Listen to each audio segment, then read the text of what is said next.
ఇది మనకి village to village road. Okay, మనకి నక్ష రోడ్, ఇది బీటీ రోడ్ శాంక్షన్ అయింది దీనికి. ఓకే, ఇటు సైడ్ స్ట్రైట్కి వెళ్తే మనకు మనకి 800 meters లో మనకి విలేజ్ వెళ్ళిపోతాం.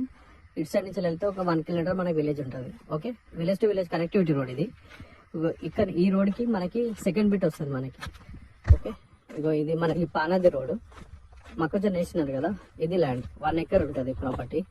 చుట్టూ మొత్తం మనకి కల్టివేషన్ చేసి ఉన్నాయి, ల్యాండ్స్ ఉంటాయి, కల్టివేషన్స్ ల్యాండ్.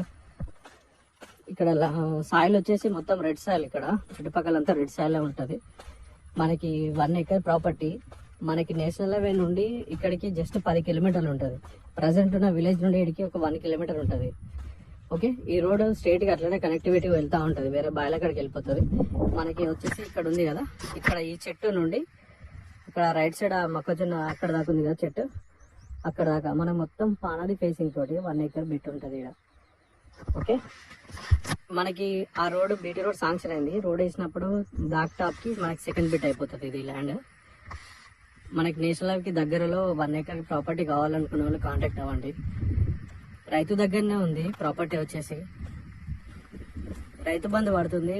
భూభారతి డాక్యుమెంట్ అంతా క్లియర్ ఉంది డాక్యుమెంట్ వైజ్ గా. Okay, land survey number position exact match అవుతుంది. కార్ కూడా ఈజీగా వచ్చేస్తుంది మనకి సైడ్ లోకి, ఎందుకంటే అదే రోడ్ కాబట్టి, రోడ్కి సెకండ్ బిట్ కాబట్టి ఈజీగా వచ్చేస్తుంది. ల్యాండ్ కూడా మొత్తం రెడ్ సాయిల్, చుట్టుపక్కల కూడా మనకు పొలాలు గిన్నె ఉన్నాయి. ఇది ల్యాండ్ 1 acre. మన నేషనల్ హైవే నుండి 10 kilometers కాబట్టి ఈజీగా రావచ్చు ప్రాపర్టీ దగ్గరికి. మనకి ఫేసింగ్ వచ్చేసి అక్కడ నుండి ఇక్కడ దాకా ఉంటుంది. మనకి మొత్తం పానది ఫేసింగ్ ఎక్కువ ఉంటుంది మనకి. ఇందులో ప్రజెంట్ మొక్కజొన్న వేసినారు. ఇది ల్యాండ్ 1 acre.